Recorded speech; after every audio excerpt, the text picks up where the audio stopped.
Welcome back. This morning we're joined by Dr. Youmans from Aspen Ridge Dental. Thanks so much for coming in. Good morning, Quinn. Thanks for having me. Definitely always appreciate the advice you guys bring us. My teeth are getting stronger every week. Excellent. So today we're talking about dental implants. What's some misinformation that people have about dental implants? Well, there is a lot of misinformation about that. A lot of people go to internet searches to find out about how that happens, how the dental implant works, and we really discourage people from putting all their eggs in the internet basket. There's lots of good information there, but there's equally amounts of bad information as well. So what we encourage patients to do is to seek out a dental provider, an oral health care provider, to help them work through the complications of implants. It is a complex and yet very often done procedure. Okay, for those of us who haven't had it done, like myself, sure. Explain a little bit about it's a tooth root replacement. If you lose a tooth, you can have a tooth replaced with a dental implant through a minor surgical procedure.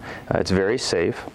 Of course, there can be problems with any sort of surgical procedure, right. But as long as your oral care provider knows what they're doing, even those complications can be remedied. So now, an option to having a dental implant might be a bridge you were mentioning. Is correct. That generally safer? More traditional. Okay. The problem with that is you're affecting teeth on either side of the space, and so we try to make a one-tooth problem a one-tooth problem and keep it that way. Absolutely. And we were just talking a little bit about this morning. People do have the tendency to get on there and start hearing these horror stories and think that that's necessarily going to happen to them. Right. I have a lot of scared patients come in my office asking just that. And so we always encourage them, come talk to your provider and ask your provider the correct questions. Do they do dental implants? How many have they done? What kind of training do they have?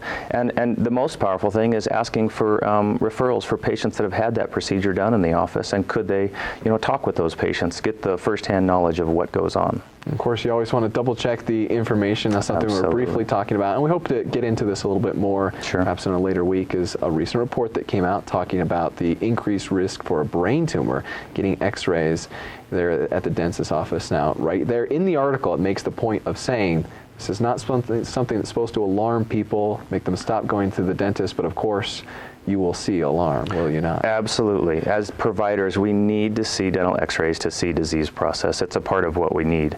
The good news is that most dental offices are going to digital radiographs or x-rays, much less radiation exposure. Talk to your dentist, find out the numbers, find out the true risk, and go with that. There's obviously much more to find out there. Now you guys have something coming up. You're going to be shaving your head. Tell us about that. I'm going to lose my hair for charity, for St. Baldrick's and Smiles for Life. May 19th.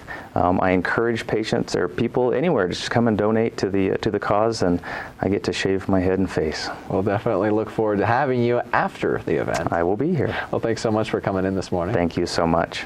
Up next.